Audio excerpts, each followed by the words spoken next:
On today's podcast, we have Ian Beckenstein. He is a hockey ops at the Laval Rockets. He does some video coaching as well. He's part of the Video Coaches newsletter. He created the group for video coaches. He's done it all involving video coaching by now. He's even worked at the IIHF World Junior Championships, World Championships, helping out the referees. So really cool guest. Got some interesting stories on how he actually got involved in all this. So really excited to have you here. I'm Greg Revac, and we got Dan Ducard here. So Dan, what was your favorite part? Yeah, that was awesome. I've connected with Ian a few years ago now on Twitter, and he's a fantastic resource for anybody in the video coaching and or analytics space. He's worked at Sports Logic. He has a great deal of a great command over several different video platforms. I've talked with him plenty about sports code in the past. That's what our program uses. And it's just a really insightful interview. I think it'll be a little different than maybe what our audience is used to. It's kind of inside baseball, but that's, for us, at least for me, it was super interesting kind of to hear him talk about what it's like to work on the team side in a very specific capacity. Yeah, I think it's amazing how deep you can see that his knowledge base goes. So it's probably not our normal interview, but I think that's what's great about the podcast we have here is you get access to a lot of different viewpoints and where people are coming from and how they're working all to make the product on the ice as good as it can be. So I'm super excited to share this one. Well said. All right, without further ado, here's Ian Beckenstein. Welcome to the podcast, Ian. Great to have you on. Thanks for having me, guys. Yeah, I think you've got a really cool story. So I'll let you give a quick background for those that don't know your story and who you are, and talk a little bit about your background with the referees, video coaches, etc. It's quite something. Really happy to have you on. Yeah, thanks for having me. So real quick, I'm based out of Montreal. I started off working for the Lac St. Louis Lions as the equipment manager in midget AAA. It's the age group of 15 to 17-year-olds in Quebec here. After 3 years, I did a quick trip with the U15 Quebec team to Finland. I did all the jobs, like a real equipment manager. All I did was eat, laundry, and sharpen skates. Came back, spoke to a bunch of the NHL guys who train with us, asked them what it's like in the NHL as an equipment manager, stayed on for one more year. Next summer, I still want to stay on board with the Lions. And I want to do something different. Part of the opportunity of working at lower levels is you can try many things. So I asked to become the video coach. There weren't really any back then in 2012. Took the computer home. I don't know how many people listening know what a DVD is or remember what a DVD is, but that's what I practiced on Steva. And then, like you mentioned with the referees, I got the opportunity with the IIHF at the 2015-2017 World Juniors in Montreal. They split Montreal, Toronto, Montreal. I did the 2016 World Championships in Russia and the 2017 World Championships in Germany, working with the referee supervisor group. And then 1 year before Montreal moved their AHL team to Laval, I reached out to the video coach on LinkedIn to see how I can get involved. And here we are 3-4 years later, and I work part-time with them. So what's your full-time gig if you're doing it only part-time there? What's your skill set? What's your background? Yeah, so my background is I was actually working at Sport Logic for almost 4 years. I'm sure you guys have heard of that analytics company. I was doing some work there.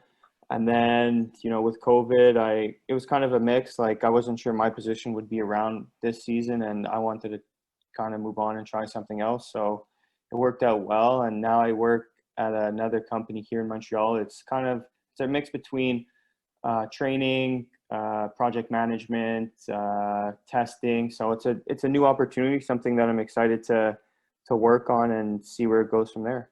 Awesome. That's really cool. So I'm curious to hear more about how referees use video, especially with the IIHF. That's got to be quite the experience being international. And did they pay you for that, or is it more volunteer job? Yeah, so I did get paid. I actually thought when I was going to meet them for the first time, it was just a volunteer position because I had signed up to be a volunteer at the World Juniors. And I ended up going to meet everyone, and they gave me an envelope.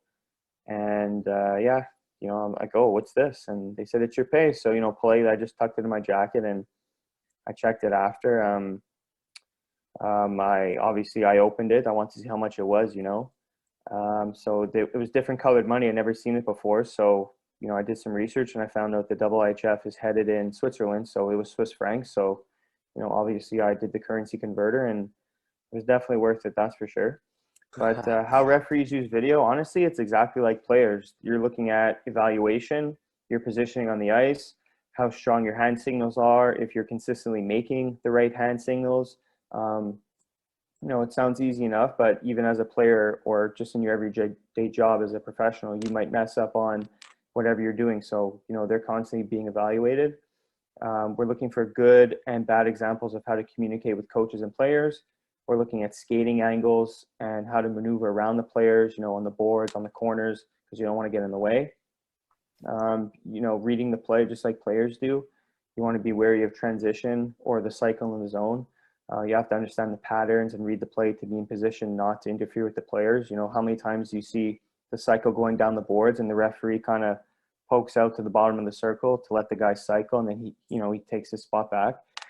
And yeah, they really work on that. You know, no one wants to be the cause of a goal because they got in the way of a player. So that's just some quick overview on what I did with the referee supervisors. Ian, I think we connected initially over Twitter. I knew you as at Video Coaches, Pro Hockey Video Coaches on Twitter. That was like our initial foray. How did that project come about? When did you start that account? And, you know, like, what's your ultimate goal in that space? Yeah, so Pro Hockey Video Coaches, if you want to look it up, the handle is at video_coaches. And that really started actually 3 years ago, November 2017, if my math is correct. 2020 minus 2017 is 3. Nailed it. Yeah, so, you know, I really enjoy the behind the scenes stuff. Like the Montreal Canadiens have 24CH, Pittsburgh has In the Room, Behind the B, the Winter Classic stuff. So I really enjoy all that stuff and learning and seeing what goes on. And there was no really resource for video coaches. So one day I just decided to start it off. And if it does well, it does well. If not, then, if it doesn't do well, then whatever, at least I gave it a try.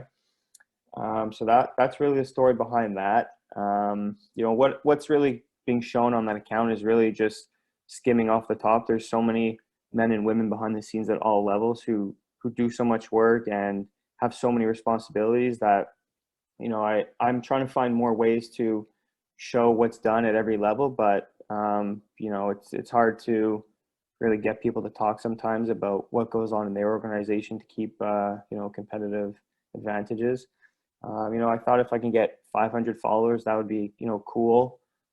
It's very, very niche, as you guys know, and right now we're at 1,068, I think. So it's cool how well it's taken off, and you know, it's cool.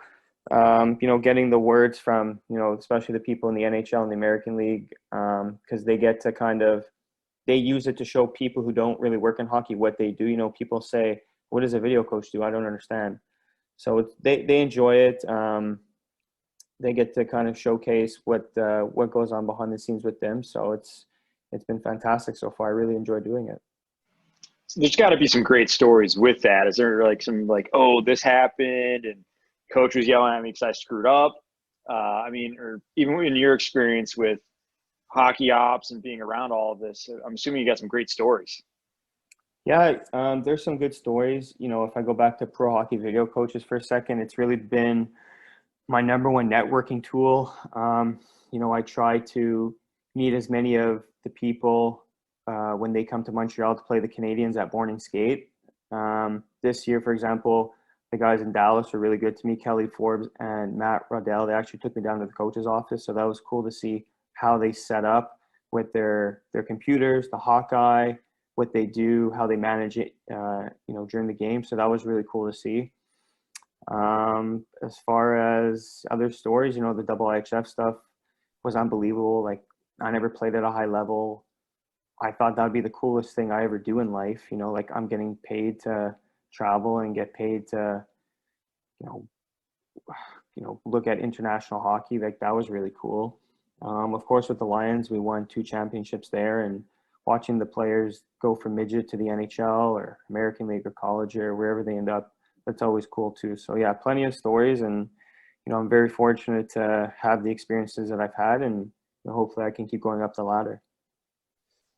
I know we've periodically seen you put out, like a grid with the different teams and who they have as like their video staff, at least at the NHL and AHL level. And, just in my experience, like I would imagine that analytics is going to continue to expand in terms of like the counting numbers. Like there's going to be bigger analytics staffs in 10 years than there are today, say. Do you think that trend will also hold true in video coaches, or is there a time where there could almost be like too much video for like to digest, for example? Like where do you see that going? Too many cooks in the kitchen. Thanks, buddy. Yeah, well, right now, just in the NHL, there's 31 teams, and 23 of the 31 have 2 video coaches. And frankly, from all that I've seen firsthand or have talked to the guys, I don't understand.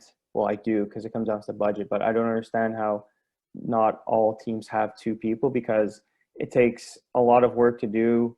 There's the pre-scouts and your reports and stuff like that, but it really comes down during the game, because you have one person marking the game, you have one person watching the Hawkeye. So, while we're watching on TV, there's an entry in the zone, and there's a shot, and there's this, there's that. Well, there's someone marking the game, and then there's someone going back on the Hawkeye to make sure that entry is a clean entry, because between the goal and the face-off, I think there's only between 30 and 45 seconds max. So you really have to be efficient with your time and your angles. So just from that perspective, like, I think it's inevitable that all 31 teams will have 2 people as their video coaches on the coaching staff. And in terms of analytics, like, every team really does it differently. I've kind of compiled a list of different analytic positions that I've personally used to try to pitch to teams. And, obviously with COVID going on, that's really going to restrict everybody. So yeah, definitely video and analytics isn't going away. I think there already is a lot of video out there, honestly. Like, there's so many ways to get it. But yeah, I think you really just have to be efficient in what you're doing and make sure that whatever you're showing has purpose and it's easy to digest. So if CBJ ever has an opening, I think that we should get Dan a job there. I'm sure Ian would be just as interested. Yeah, and I'm sure the 1,000 other people who follow pro hockey video coaches would be just as interested. So, we'll see what happens in the future. That's right. You're definitely forgetting, or if you don't know, Dan, I believe, what was it, 97.1 fan of the year in Columbus? That's right. We're getting off topic. Yeah, I want sponsored by Bud Light. So free trip to London. Right. Free trip to London from a radio station. Isn't that crazy? I hope you guys are getting ad money for that. Yeah, seriously.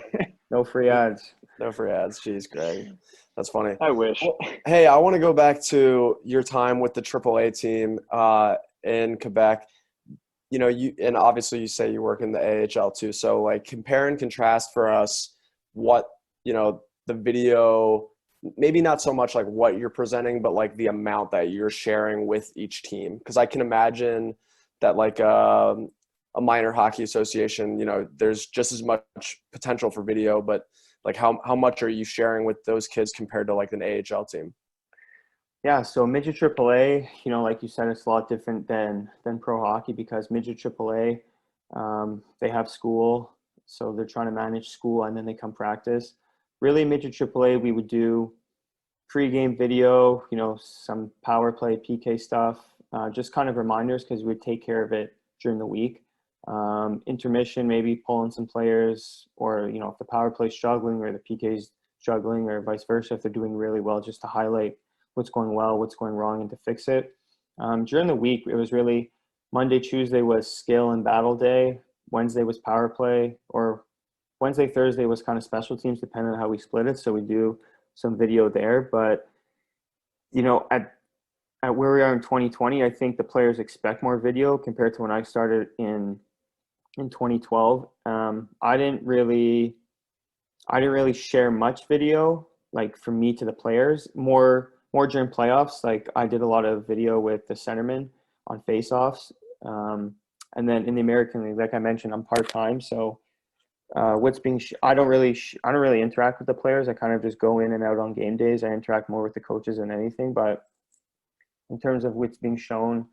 Basic stuff, players are working on things during the week. I think maybe one difference is that there's a lot more hands on deck for video in pro hockey, because the video coach has to give video to the scouts, the player development people, so that they stay on top of things. So I think there's just more time for individual video at pro, because that's their job. There's no school, there's no this and no that. Like, that's your job. I think that's really the big difference between pro and midget AAA, for example. And then I'm curious about practices. Are you guys using video in practices? Are you taking that video from practice and doing technical, tactical? How is it being used? Not just for the games. Everyone's doing video from games, but practices and getting their players better that way. Yeah, so it's interesting. Yeah, it's interesting. Geez, new tongue. That you bring that up, because I ran some video coach calls over the summer, and we were fortunate to have some cross-sport video coaches. We had one person from the NFL. We had a couple people from Europe in soccer, hockey. We had volleyball, NCAA football, and it was just interesting to see how they use video, and they use it in practice. They have virtual reality. I think hockey is really far behind in that aspect, but I know there's some teams in the NHL and the American League who tape their practices, and I really think that's the next wave of taping your practice, not only to develop players and maybe go over things again, but just to keep track of your drills. I know some teams, for example, they'll run a loop of their drills in the morning, so that when the guys come in, you theoretically know what to expect, and you can have a more efficient practice. That's pretty interesting. Okay, so you said something super interesting there, that teams are using virtual reality. Is that like across the board in these sports, and is that something that you could see like imminently being used in hockey? And if so, like in what capacity?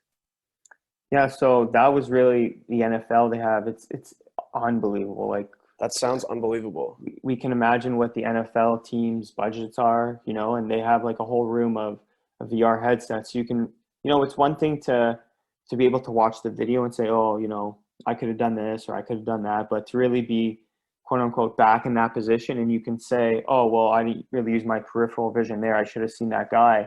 And if I had maybe opened up this way or been on a better angle, maybe I could have gotten the puck at a better angle. I would have had more speed, or maybe I wouldn't have gotten hit so hard, or hit in general.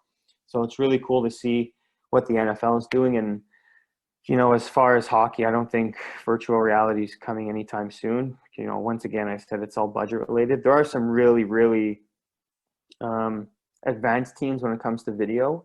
So maybe, we'd see that stuff pop up. But again, I'm sure is kept on the down low. People want to keep their competitive advantage. So we'll see what happens with that.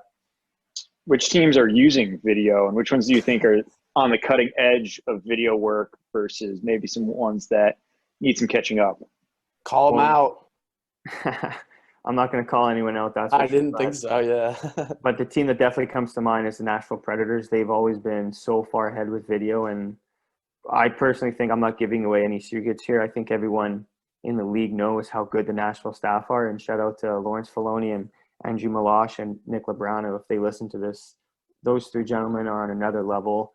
There's tons of people who have graduated through Nashville as assistant video coaches or video scouts and have become head video coaches in the NHL. So they definitely run a top-notch program there.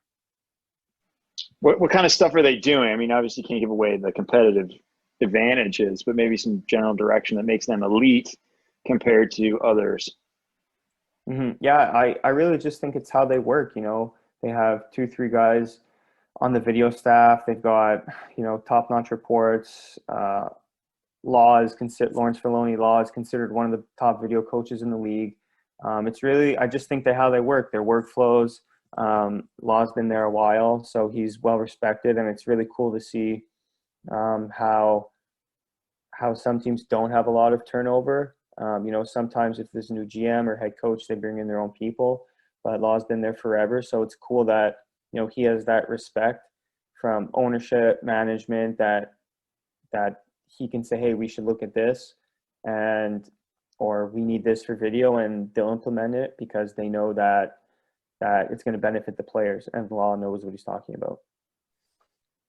So I'm going to ask a question that's I normally wouldn't ask, but it's so inside baseball. But, you know, having you on, I feel like we have to at least address it. Like, can you explain to our listeners, there's seems to be most teams use Exos now at like the NCAA level and in the NHL. I can't really speak to the CHL, but maybe you can. Like, what makes Exos so much more desired than Steva or Sports Code or any of the other competitors? And do you think that that gap is going to widen to the point where like Exos is just basically like the universal language that's spoken, and if you don't know it, then you basically like don't have a foray into that world? Yeah, it's interesting. That's the next question, because someone else I also wanted to mention is Matt Prefontaine of the Winnipeg Jets. That guy is on a whole nother level with Sports Code. The stuff that he's able to integrate is unbelievable. Someone else who's been there a long time with one team. But you know what? Exos it's really good. You know, I don't necessarily think that if you don't know Exos, you're not going to go anywhere, because Sports Code is, you know, bringing a really big dent in the marketplace. I think there are 7 teams who currently use Sports Code. I just think Exos had such a foot in the industry for a while, because they were kind of there first from football, and you know, creatures of habit. If you're happy with something, you're not going to change it. You know, it also comes to, you have your computer set up for Exos and your server, and you have all these expenses. Sometimes it's hard to change. But, you know, like I said before, I really don't think that if you don't know Exos, you're not going anywhere. That Sports Code is just as good of a platform as Exos. Turning directions ever so slightly, I want to talk about the jobs. Like, you've done a phenomenal job of creating value for where you've been, and obviously why they continue to keep you around, even if it's a part-time. Like, part-time people are usually, you know, give and take, but you've clearly provided a lot of value. Kind of when getting your jobs, how would you say you want to start out and then evolve from there to continue to provide value? And maybe if there's a value for starting at a lower level and working your way up rather than just trying to go straight for the top. Yeah, so I'll start off with the back end of that one. So I believe there's an incredible amount of value working at lower levels, because like I mentioned before, you can do so many things. You can touch so many areas. You can learn and really develop yourself professionally. Like, the first thing I ever actually wanted to be in hockey was a scout, and then transition from equipment manager to video coach to now actually, like, you know, video coach, analytics, player analyst position. So, you know, I think, yeah, everyone wants to move up as fast as possible and get to the higher level. But I think just like players, you know, everyone really has to take their time. You know, if you would have asked me at 22, hey, can you be even part-time and do everything I do in Laval, honestly, I probably wouldn't do very well, because I wasn't developed professionally. I didn't have enough experience. I didn't have enough, experience in tough areas, and had to be resourceful. Like, I just wasn't developed. And I don't want to go too far off track here, but I think it's the same thing with players. Like, it's like anything in life. Like, you don't just go to a job and boom, you're top notch, you're the best ever at what you do. You know, it takes time to develop. So working at lower levels and learning things at an incremental pace is really beneficial. And then in terms of adding value, it's really, you have to watch for 2 things. You have to watch for your own personal kind of role. Like, you have to make sure you nail what you're actually brought on to do, and you're consistent, and the people who you work with or for are happy with that. And then really just take some time and figure out and listen, where can you add value? In Laval, for me, I remember so like I said, I only do part-time. Like, I only really get paid to do time on ice, but some of the other stuff I do, that's where the value comes in. I told the guy that I brought in with me, I'm like, listen, I don't know when, I don't know how long it's going to take, but we're going to have an opportunity to jump in and do something else.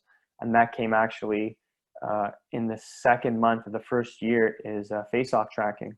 So the assistant coach was getting these reports from the off-ice officials, and like, you know, we had met them for kind of a month and a half. We had like a, you know, good working relationship with people you just start working with. And he goes, well, you know, just pre-game in the office, he's like, oh, you know, these are not very good. I think we need to improve them. What do you think? So obviously I'm going to side with him, and it worked out well, because with the Lions, like I mentioned before, I was kind of, I don't want to say in charge, but a bulk of my job was tracking face-offs and working on that stuff. So I I said, okay, listen, let the office officials do their report for this weekend. I'm going to come up with something. Like, just give me some time. I'm just going to draw it out on paper because, I didn't really have all my stuff there with me. So long story short, we just did it. It's nothing revolutionary. It's really just tracking our centers versus their centers, all 7 dots on the ice, percentages.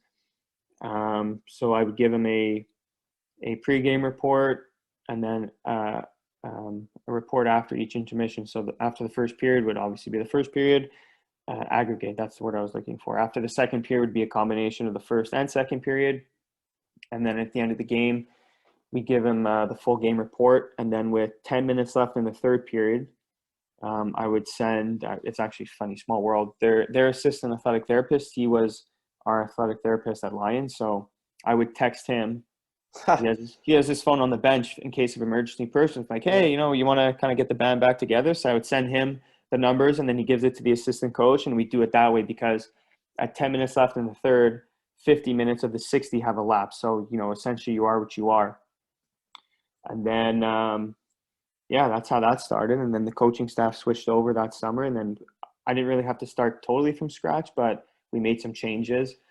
And then same thing with analytics. I was working at Sportlogic, so I have a background in that. So, the guys would ask questions about analytics and, the common terms versus what they should know or look at, or et cetera. So, just bit by bit, if you can kind of show, what you're talking about, and, be confident in what then they'll start to trust you more and talk to you more, and then it'll lead to projects. And essentially that's what you want, just to kind of do more. But really, like I mentioned right off the hop here, is you have to make sure that you can still be consistent and provide results for what you're actually brought on to do. You don't want that to suffer. Yeah, that makes total sense. I'm curious, like, aside from the obvious tracking metrics, shots, face-offs, stuff like that, is there anything that comes to mind for you that you think adds a ton of value that you can kind of easily quantify? I'm midway through, not to timestamp this, but I'm midway through Daryl Belfry's book right now. And you kind of just like sparked an idea in my head about like trying to, and he did too, about like tracking maybe more obscure plays that like you wouldn't necessarily think like, oh, every time someone, a face-off is like the easiest thing to conceptually track, right? Like it's a static play that happens and there's like a winner and a loser in theory. So it's like something that anyone can like, okay, we should track this. But is there anything that comes to mind for you that like really provides value that like maybe isn't like a, I don't know, mainstream trackable item? Yeah, well, I guess not mainstream. Well, for me, honestly, like loose puck recoveries are really big for me. For example, rebounds. It's kind of a basketball philosophy. It's not hard to understand. It's in your end, you want to out rebound the opposition to limit second chances, and then on the other side of the floor, you want to get more rebounds to out rebound the other team and get more second chances. So it's just basic principles there. And then if you want to talk about, just loose puck recoveries all over the ice, you never know, it could lead to, for every, 15 more loose puck recoveries you recover, it could lead to one more goal. It could be the difference of you going into the zone or your team having to play defense, because everything's all connected. That's one thing I learned at Sportlogic. Everything is connected. If you're getting to the loose puck, you can play on offense more. And if you're playing on offense more, you're having more fun, you're getting more chances, you're wearing down the other team. You're not necessarily going to score more all the time, because, we see those games where teams get severely outplayed and they end up winning, but that's the way it goes. And then same concept where if you're always playing defense, it wears on you mentally, it wears on you physically, and you just don't always have that same energy. So I would really say loose puck recoveries, and especially looking at rebounds, with the basketball example, is something that I like to look at. I love that. So how do you take that data and then put it into a competitive advantage? So you're talking about rebounds and who gets more. How do you take that data and give your team a competitive advantage of, okay, here's a better way to make sure we get more rebounds, and therefore we'll have that ability to play offense more?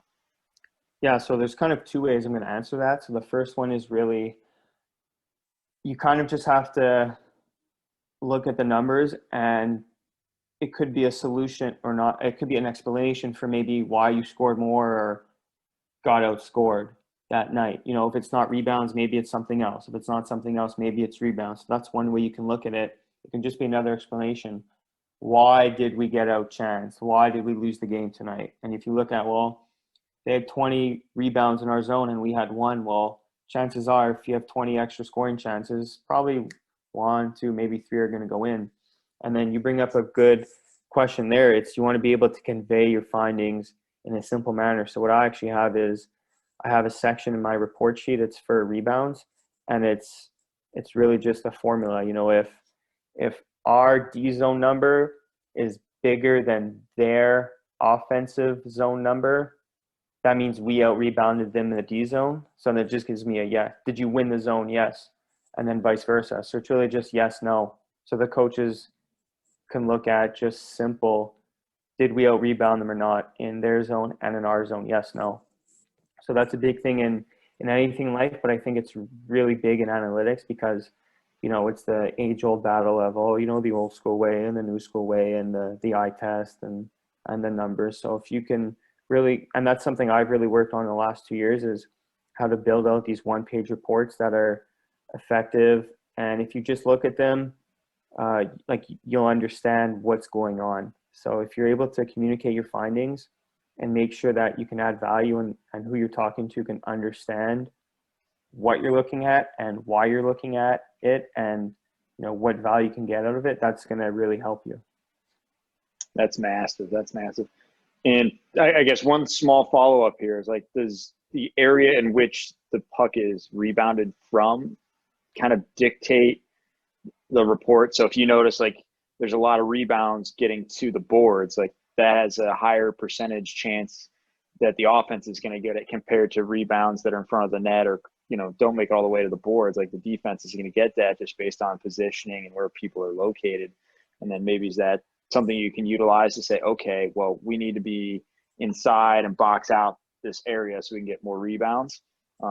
Do you guys do tactical stuff with that, or is it just more kind of painting that story of understanding and then you can go back to the video and figure it out from there? Yeah, well, again, I'll just give a general overview. Remember when I said everything's connected? Well, that's also connected to how your system is. If you're just going to say, hey, we're going to clog up the slot and just stay in between the dots, and we're going to let kind of the opposition recover any puck outside the slot that's more than a 50-50 puck, then the numbers are obviously going to be skewed, you know. If there's a ton of rebounds in the slot and you're getting scored on, well, is the goalie not freezing the puck? Does he have rebound control issues? Are the defensemen just boxing out? Are they not picking up enough sticks? So, you know, you always have to look at kind of the whole picture, not just looking at the numbers. And that's definitely something that I encourage with those examples I just gave you. Like, they're all explanations as to why, and you also have to take into account your team systems. Beautiful. Well, I got one last question for you, and then we'll give our 2-minute spiel at the end here. I think Dan and I both appreciate the short videos you throw up there. It kind of reminds me of Jack Hand's 1-minute tactics. Where did that come from, and maybe where did you spark your ideas on that? Or Dan, do you have anything else to add? No, I can't wait to hear what he says. Well, those really came from just kind of watching other people put up videos. And I figured, you know what, I have some video skills. It could be a good way for me to get my name out there. There's some things that I do are simple, that are kind of more tailored towards younger coaches who might not have access to video, like my Philip Deneau video, how to play center. It's super basic. It has a bunch of different examples. And then you have maybe, you know, come back to my loose puck recovery. I have my Thomas Chabot video, which is probably my favorite one that I've done. And I'm glad it did so well, because the thing that I can't stand when I hear people talk, and not that I'm like a high level coach or anything like that, it's just I can't stand it, is when people talk about defense and, oh, he skates well, makes a good first pass. Like, it's such an easy, lazy thing to say. Like, at this point, almost every NHLer can skate, they can pass the puck. The real skill is how you recover loose pucks, and, you know, like I've heard other guests talk about, is your first touch. your first touch is so crucial to move the puck over, change the point of attack, get the puck out of the zone. That's all connected to. Yeah, so the videos have kind of evolved over time. It could just be some trends that I'm seeing, like my Washington Capitals and Anaheim Ducks power play. They do the cross dump and then they send the guy on the weak side to recover the puck. Just stuff like that. It's gone really well so far. I was doing some work for an agency, some player development stuff with some video a few months ago, so that was cool. I've gotten requests to do, so I've done that. It's interesting to see what other coaches are looking at, and then just kind of trends that are going on in the game right now, and just really, I don't know, looking to just share information, bounce ideas off others, and just start a discussion. Awesome stuff. Well, really appreciate having you on the podcast here. So 2 things we have for you: 2 minutes, talk about anything you want, plug whatever you want, and then last, you have to give us a book recommendation. Yeah, so I'll give you the book recommendation before I forget it, but I just finished reading Grit by Angela Duckworth, and that's all about kind of how gritty you are and how much do you want it. So I definitely recommend people reading that, because you can have all the talent in the world, but if you kind of don't care enough or don't implement yourself enough, it doesn't really matter. And then if I was going to plug anything, we've talked about my Twitter and Pro Hockey Video Coaches. So, you can find me on Twitter at IBEECKS. And then Pro Hockey Video Coaches is at video_coaches. I have my newsletter too. That just talks about how to get started as a video coach. I have an introduction to Exos, sports code, scripting, a bunch of other things there. And I actually have another little project that's coming out tomorrow. That's really looking to unite the hockey community. So definitely check out my Twitter page for that. And if anyone wants to get involved, you can send me a DM or just follow the links, and it should set you up. Oh, I can't wait to see what that is. That's such a nice little tease there at the end of the podcast. You guys are actually already included in it. I have my podcast and newsletter channel, we can call it that, and you guys are there also. So awesome. Well, wonderful. I know I'm a subscriber to the newsletter, and for our audience, it's can't miss stuff. It's super helpful, and I know I learn something every time. So really appreciate you coming on the podcast, and also for really kind of being a leader in this space on Twitter for kind of like uniting this, like you said, niche group of people who, we're all in this to make hockey a better place. So can't thank you enough for what you do. Yeah, my pleasure. It's been a lot of fun, and it's cool to bring everyone together and have everyone connect and learn from each other. Wonderful. Again, thanks, Ian. Take care. Thanks, guys. Thank you for tuning into the Hockey IQ podcast. We are Hockey's Arsenal, Greg Revac and Dan Ducart. Together, we've come together to create a platform and a community to expand our hockey intelligence, hockey IQ, whatever you want to call it. We're very passionate about seeing this game played smarter and better, and continue to develop itself to the next level and staying on the cutting edge of things. So you can find us at Hockey's Arsenal on Facebook, Twitter, and YouTube. We're also at hockeysarsenal.com. From there, you can find some resources and some options to work with us. We're excited to continue this. If you enjoyed this episode, please like, subscribe, follow, and share. You can also join up for our newsletter as well, where we're going to tackle anything Hockey IQ related. So we're excited to have everyone here and continue to build.